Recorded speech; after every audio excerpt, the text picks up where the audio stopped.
కాలేజీలలో చెప్పే teachers లెక్చరర్స్కి felicitation చేద్దామని చెప్పేసి సురేందర్ సార్ ఇనిషియేట్ చేశారు. చాలా అభినందనమైన విషయం. ముఖ్యంగా అంటే ఇక్కడ చాలామంది ఎడ్యుకేషన్లో ఉన్నాం కాబట్టి మనకు ఖచ్చితంగా గుర్తొస్తారు సావిత్రిబాయి పూలే. అందులో మిమ్మల్ని చూస్తుంటే నాకు ఇక్కడ వచ్చిన మీ అందరినీ చూస్తుంటే కూడా సావిత్రిబాయి పూలేనే గుర్తుకు వస్తుంది. నేనుంటే జ్యోతిబా పూలే లాగా వాళ్ళు నాకు అనిపిస్తున్నారు. సావిత్రిబాయి పూలే ఒకవేళ ఆమె జీవితాంతం ఎడ్యుకేషన్ కోసం పనిచేయకపోయింటే, ముఖ్యంగా మహిళలకి బాలికలకి విద్య కావాలని చెప్పేసి ఆమె కోరుకొని ఉండకపోయి ఉంటే, దానికోసం ఆమె ప్రయత్నం చేయకపోయి ఉంటే, ఆమెకి పెళ్లి చేసుకున్న తర్వాత ఆయన భర్త ప్రోత్సాహం లేకపోయి ఉంటే, ఈరోజు ఉమెన్ టీచర్స్ ఈ తెలంగాణ రాష్ట్రంలో కానీ ఈ దేశంలో కానీ ఉమెన్ టీచర్స్ అనే ఒక వ్యవస్థ ఉండకపోయేదేమో.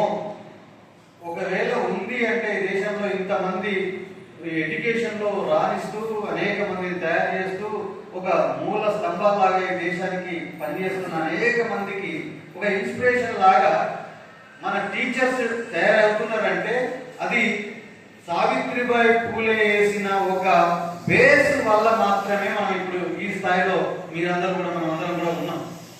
ముఖ్యంగా మహిళా టీచర్స్ ఆమె గుర్తు తెచ్చుకోకుండా మనం ఉండలేము.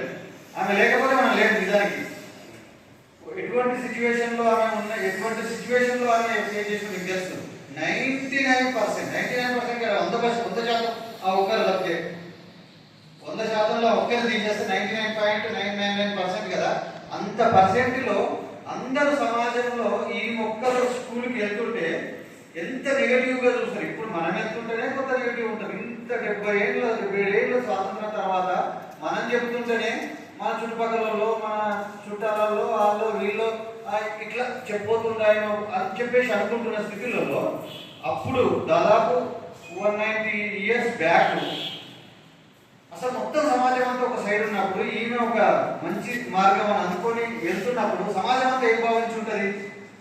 పిచ్చామన ఈమెనే ఉద్ధరిస్తుందా, ఈమె సమాజానికి ఏదో చేద్దామని అనుకుంటుంది, మేమందరం మనుషులం కదా, ఇంకొక మంచిగా అందరు ఫాలో అవుతుంది, మేము కూడా ఫాలో అవ్వచ్చు కదా. ఇప్పుడు చాలా మంది చెప్తుంటారు కదా సమాజం అంతా అట్లనే ఉంది కాబట్టి మనం కూడా అట్లనే పోవాలంటారు, మెజారిటీ ఫాలో కావాలంటారు.